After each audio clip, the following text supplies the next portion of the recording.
My travels have brought me to the Sandhills region of North Carolina, an area between the Piedmont and the coastal plains of the state.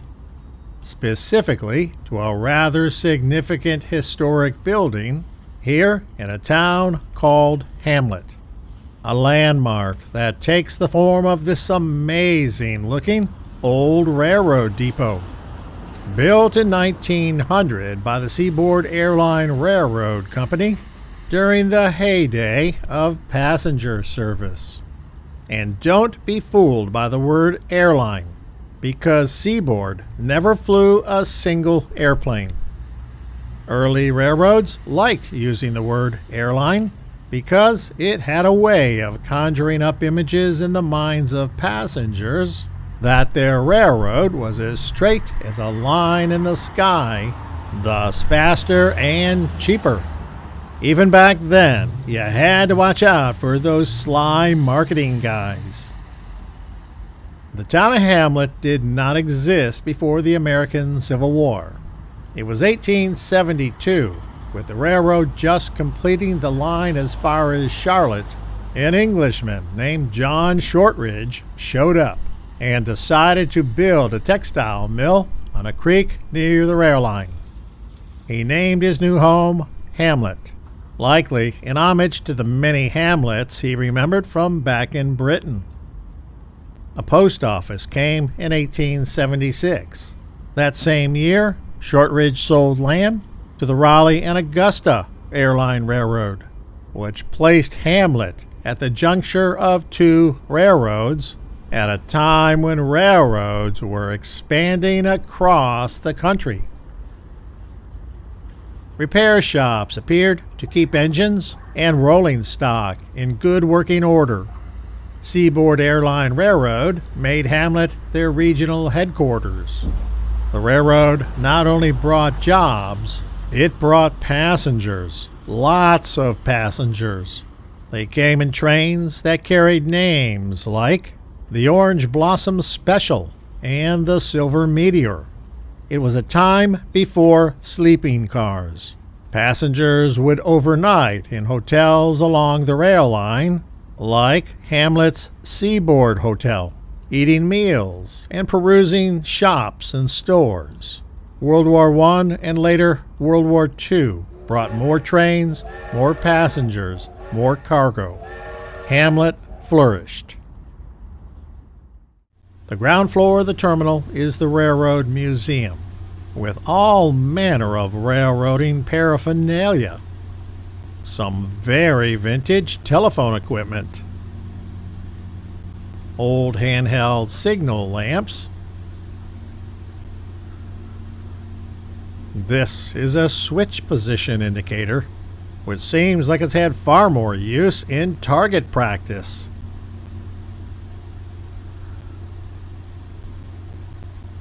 A cabinet filled with the tools workers would have found very familiar while maintaining rolling stock, signals, and track.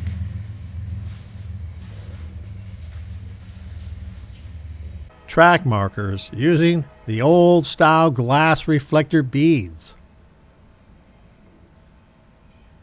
A station master or maybe a dispatcher's work desk. This uniform was once worn proudly by Seaboard Airline Railroad conductor Herbert McManus, starting with his uniform cap, his pocket watch, used before wristwatches became the norm, his ticket punch and holster. Here's a piston from a General Motors EMD 567 class locomotive engine, 8.5 inches in diameter with a 10-inch stroke, displacing 567 cubic inches. One piston displaces more than an entire modern-day V8 automobile engine. The engine had 16 of these, which pumped out 1,500 horsepower, paired up with a 600-volt generator.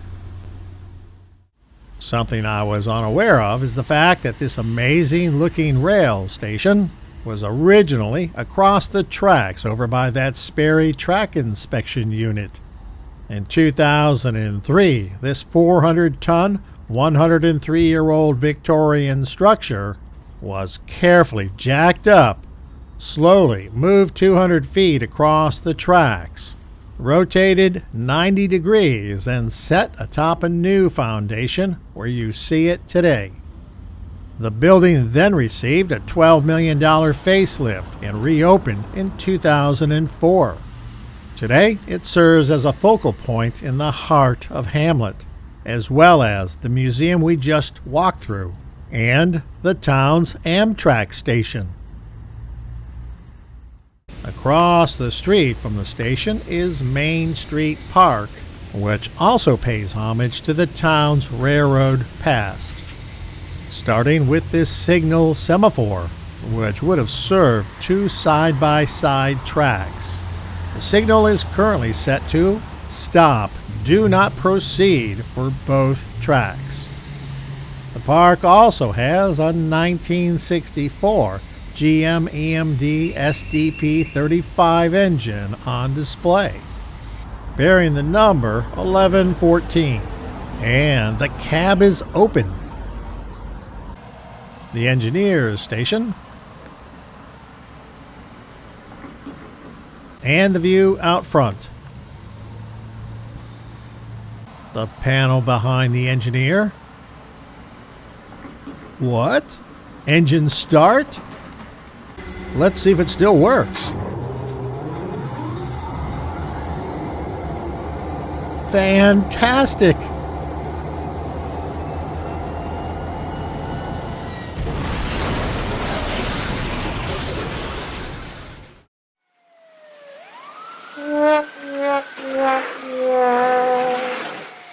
Fortunately, I was able to buff out the damage. And a caboose in back. Let's look. Caboose 5241 dates to 1924, making it over 100 years old. Originally, the car was wood, but it was rebuilt using steel in 1957. The cupola up here provided an elevated position where the crew could keep watch for problems as the train rolled down the track.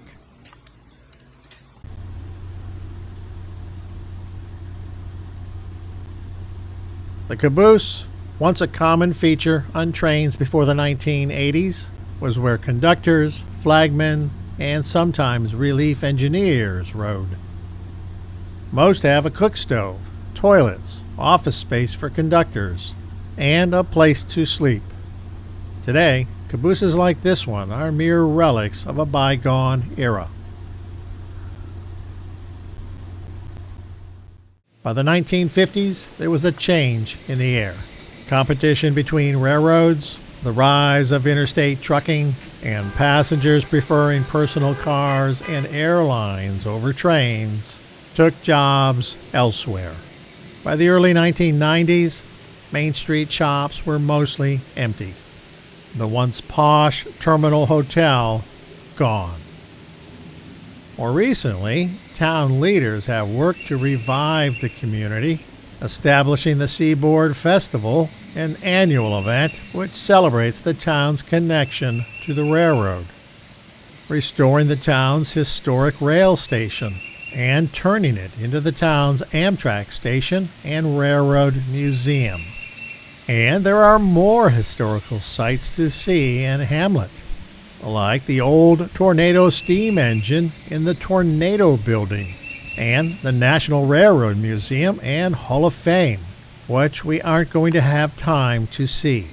However, I do have one more surprise I found to show you. That will be in the next and final episode. Until then, remember, life is a journey. Enjoy the ride, and thanks for watching.